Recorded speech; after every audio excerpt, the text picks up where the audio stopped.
Mobile কেনার পর থেকে যদি প্লে স্টোরটি আপডেট করে না থাকেন তাহলে অবশ্যই প্লে স্টোরটি আপডেট করে নিন। কেননা প্লে স্টোরটি আপনি যদি আপডেট না করেন তাহলে আপনার ফোনে ধীরে ধীরে অনেক রকম সমস্যা হতে পারে। যেমন আপনার ফোনটি ভারী মারতে পারে, আপনার ফোনটি হ্যাং করতে পারে। আপনারা অনেক সময় দেখা যায় প্লে স্টোর থেকে নানান অ্যাপস আপডেট দিয়ে ইউজ করেন, বাট আপনারা কখনও প্লে স্টোরটি আপডেট দেন না। যার কারণে দেখা যায় অনেক দিন মোবাইল ইউজ করার পরে কিন্তু আপনাদের ফোনটি আস্তে আস্তে স্লো হয়ে যায়। সো আজকের ভিডিওতে আমি দেখিয়ে দেবো কীভাবে আপনারা খুব সহজে আপনাদের প্লে স্টোরটি আপডেট করতে পারবেন।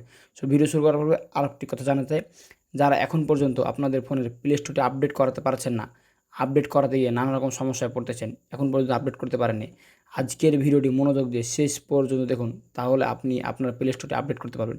চলুন বেশি কথা না বাড়িয়ে মূল ভিডিও শুরু করা যাক। মূল ভিডিও শুরু করার পূর্বে ছোট্ট একটি রিকোয়েস্ট থাকবে, যদি আপনি আমার চ্যানেলটি এখন পর্যন্ত সাবস্ক্রাইব করে না থাকেন তাহলে অবশ্যই চ্যানেলটি সাবস্ক্রাইব করে দেবেন। আর আপনি যদি আমার এই ভিডিওটি ফেসবুক পেজ থেকে দেখে থাকেন তাহলে অবশ্যই পেজটি ফলো করে ভিডিওটি শেয়ার করে দেবেন। আজকে আমি আপনাদেরকে প্লে স্টোর আপডেট করার দুইটা প্রসেস দেখিয়ে দেবো। জাস্ট ফার্স্ট স্টেপে আপনাদেরকে আমি 1 নম্বর প্রসেসটি দেখাচ্ছি। 1 নম্বর প্রসেসটি করার জন্য আপনারা চলে যাবেন আপনাদের ফোনের যে কোনো একটি ব্রাউজারে। এক্ষেত্রে আমি গুগল ক্রোম ব্রাউজারটি শেয়ার করছি। গুগল ক্রোম ব্রাউজার আসার পর দেখতে পাচ্ছেন এখানে সার্চ বার, জাস্ট আমরা এই সার্চ বারে ক্লিক করে দেবো।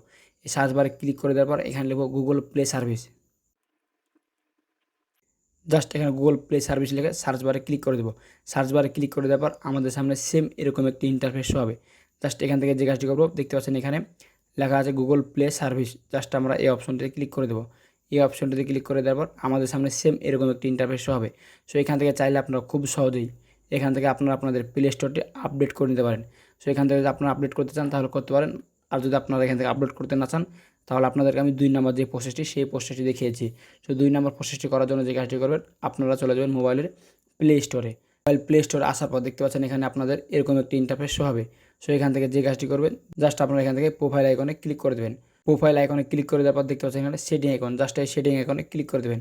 সেটিং আইকনে ক্লিক করে দেওয়ার পর দেখতে পাচ্ছেন এখানে অ্যাবাউট, জাস্ট এখানে ক্লিক করে দেবেন। অ্যাবাউটে ক্লিক করে দেওয়ার পর এখানে দেখতে পাচ্ছেন প্লে স্টোরেজ ভার্সন, জাস্ট এখান থেকে আপনারা খুব সহজেই সিম্পলি এখান থেকে আপডেট প্লে স্টোরে ক্লিক করে কিন্তু এখান থেকে আপনারা আপনাদের প্লে স্টোরে আপডেট করে নিতে পারেন। সেখানে আপডেট করার জন্য যে কাজটি করে জাস্ট এখানে পরপর 3বার ট্যাপ করবেন। 3বার ট্যাপ করার পরে কিন্তু আপনারা এখান থেকে আপনাদের প্লে স্টোরটি আপডেট করে নিতে পারবেন। সেখান থেকে যদি আপনাদের প্লে স্টোরটি আপডেট নিতে সমস্যা হয় তাহলে আপনাদের প্রথম যে স্টেপটি আমি দেখিয়ে দিলাম, আপনারা আপনাদের যে কোনো একটি ব্রাউজার সিলেক্ট করে জাস্ট এখান থেকে আপনারা আপনাদের প্লে স্টোরগুলো খুব সহজে আপডেট করে নিতে পারেন। সো প্লে স্টোরগুলো আপডেট করলে কী হবে, দেখা যায় পরবর্তীতে আপনি প্লে স্টোরটা আপডেট করা থাকার কারণে আপনাদের ফোনটি কিন্তু আগের থেকে অনেক ফাস্ট হয়ে যাবে, আগের থেকে অনেক স্মুথ হয়ে যাবে। সো আপনার প্লে স্টোর যদি আপডেট না থাকে তাহলে কিন্তু আপনাদের ফোনে দেখা যায় অনেক সময় নানা রকম সমস্যায় পড়তে পারে। একটা প্লে স্টোর অনেক দিন ইউজ করার কারণে কিন্তু আস্তে আস্তে আপনাদের ফোনটি স্লো হয়ে যেতে পারে। বাট আপনারা যখনই কোনো অ্যাপস ইউজ করেন সেই অ্যাপসটি আপডেট ফিউচার ব্যবহার করার জন্য অবশ্যই আপনারা এখান থেকে আপডেট করে নিন।